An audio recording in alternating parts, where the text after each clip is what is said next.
Évangile de Jésus-Christ, selon saint Matthieu. Chapitre 22. Jésus se mit de nouveau à leur parler et leur dit en parabole. Le royaume des cieux est comparable à un roi qui célébra les noces de son fils. Il envoya ses serviteurs appeler à la noce les invités. Mais ceux-ci ne voulaient pas venir.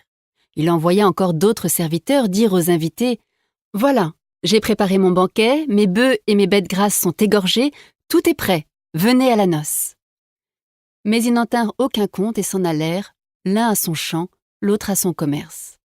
Les autres empoignèrent les serviteurs, les maltraitèrent et les tuèrent. Le roi se mit en colère.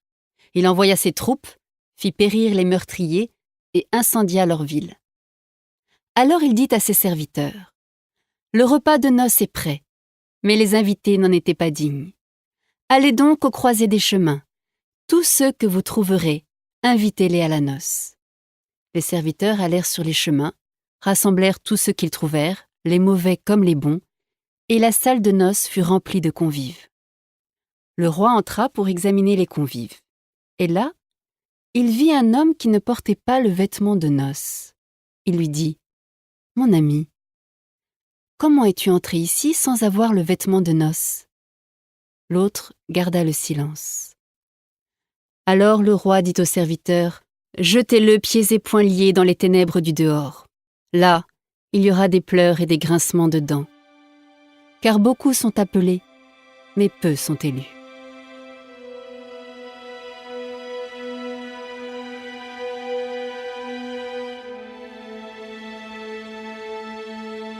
Alors les pharisiens allèrent tenir conseil pour prendre Jésus au piège en le faisant parler. Il lui envoie leurs disciples accompagnés des partisans d'Hérode.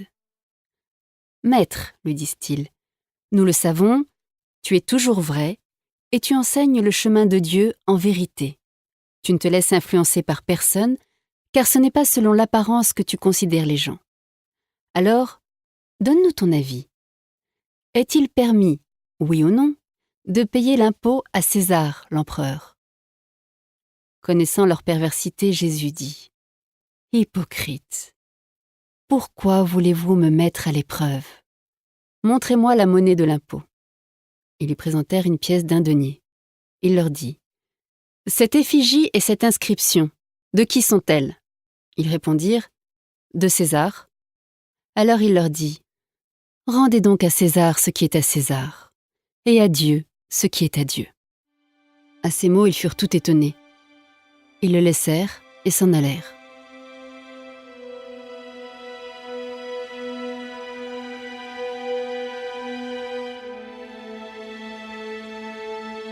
Ce jour-là, des Sadducéens, ceux qui affirment qu'il n'y a pas de résurrection, s'approchèrent de Jésus et l'interrogèrent. « Maître, Moïse a dit « Si un homme meurt sans avoir d'enfant, le frère de cet homme épousera sa belle-sœur pour susciter une descendance à son frère. Il y avait chez nous 7 frères. Le premier qui s'était marié mourut. Et comme il n'avait pas de descendance, il laissa sa femme à son frère. Pareillement le deuxième, puis le troisième, jusqu'au 7e. Et finalement, après eux tous, la femme mourut. Alors à la résurrection, duquel des 7 sera-t-elle l'épouse, puisque chacun l'a eue pour épouse? » Jésus leur répondit « Vous vous égarez, en méconnaissant les Écritures et la puissance de Dieu. À la résurrection, en effet, on ne prend ni femme ni mari, mais on est comme les anges dans le ciel. Et au sujet de la résurrection des morts, n'avez-vous pas lu ce qui vous a été dit par Dieu? Moi, je suis le Dieu d'Abraham, le Dieu d'Isaac, le Dieu de Jacob. Il n'est pas le Dieu des morts, mais des vivants. » Les foules qui l'avaient entendu étaient frappées par son enseignement.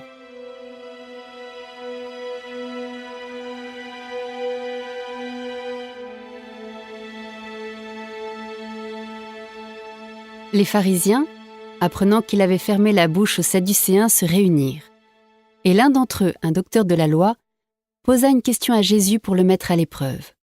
« Maître, dans la loi, quel est le grand commandement ?» Jésus lui répondit « Tu aimeras le Seigneur ton Dieu de tout ton cœur, de toute ton âme et de tout ton esprit. Voilà le grand, le premier commandement, et le second lui est semblable. Tu aimeras ton prochain comme toi-même. De ces 2 commandements dépendent toute la loi, ainsi que les prophètes.